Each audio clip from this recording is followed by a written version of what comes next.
the world has seen in decades. And this is no easy task. Mr. Cotter deserves our thanks for serving with such distinction. Now, some of my colleagues may tune me out for the next several minutes, as they've already heard me talk effusively about the success of the new tax reform law. But I hope people are listening, because there's been quite a bit of good news lately. Any major change to the tax system should be evaluated on the merits, whatever they may be. And by and large, we are seeing great things from tax reform. Some have argued that our tax reform bill, which provides middle-class tax relief and lower taxes on job creators, benefits only the rich or the high-ranking officers of greedy corporations. Well, that's kind of a bogus, stupid comment, but that's common every time you do one of these things. Others tend to vilify companies' statements about their capital structure, including dividend payments, indebtedness, or share buybacks as things that benefit only the wealthy stockholder or investor. Yet quite often, a business's success or bottom line results in increased valuations of middle-class retirement accounts and pensions. In fact, our private retirement system has been the biggest generator of middle-class wealth in our nation's history. And because more than 1/3 of all corporate stock holdings in the United States are in various forms of retirement accounts, growing businesses contribute directly to the expansion of that middle-class wealth.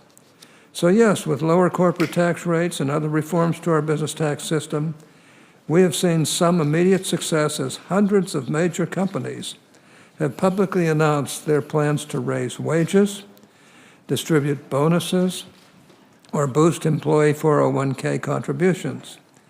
At the same time, today's success is helping to improve the retirements and investments of millions of middle-class Americans.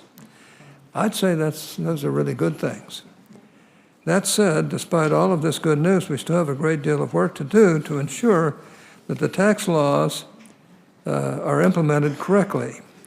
The Treasury Department, IRS, and Congress, especially the tax writing committees, have to work together to ensure that the law is supplemented and administered as Congress intended. We look forward to working with the administration and with IRS specifically as they continue to implement this law and issue guidance to us. This committee will also be examining possible administrative reforms at the IRS, giving the IRS greater flexibility and bringing it into the 21st century. Now, I look forward to continued feedback from the IRS and Treasury on ways we can work to improve the taxpayer system and taxpayer services and administration. That said, I've made no secret about my disagreements with the Internal Revenue Service over the years. I led, along with my good friend Ranking Member Wyden, the most thorough and comprehensive bipartisan investigation of the IRS in decades.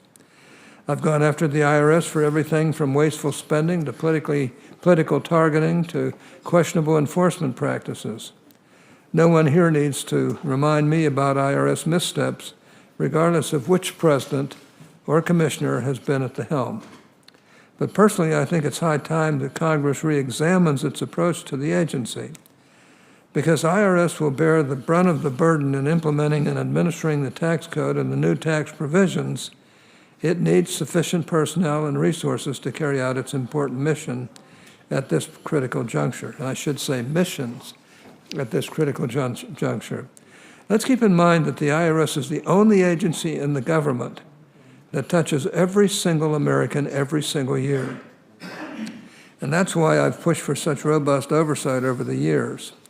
It is also why the IRS should get the resources it needs to do its job right.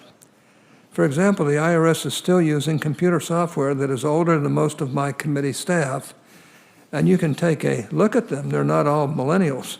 In fact, a number of them are anything but millennials. The agency is shedding staff and resources. Agency reductions might be a good thing in some cases, but it should be done through thoughtful reforms, not the blunt acts of blind budget cuts. The administration in its budget has proposed additional cuts to funding for the IRS. I think that is a mistake.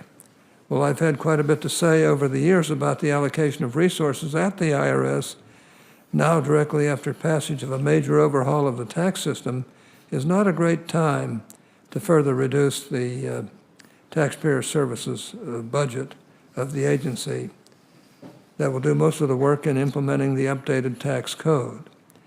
We need to take a close look at this issue and be fiscally responsible with any solutions. But as we do this, we should also consider what is in the best interest of proper and effective administration of our recently reformed tax code. Before I close, I do want to state that we've noticed an executive... Ben, sorry. We've noticed an executive business meeting for this time. If at any point during the hearing a suitable quorum is present, I intend to pause the hearing and move to votes on the nominations of Mr. Dennis Shea, Mr. C.J. Mahoney. Thereafter, we'll resume our hearing. And with that, I'll turn to Senator White and give the floor to him.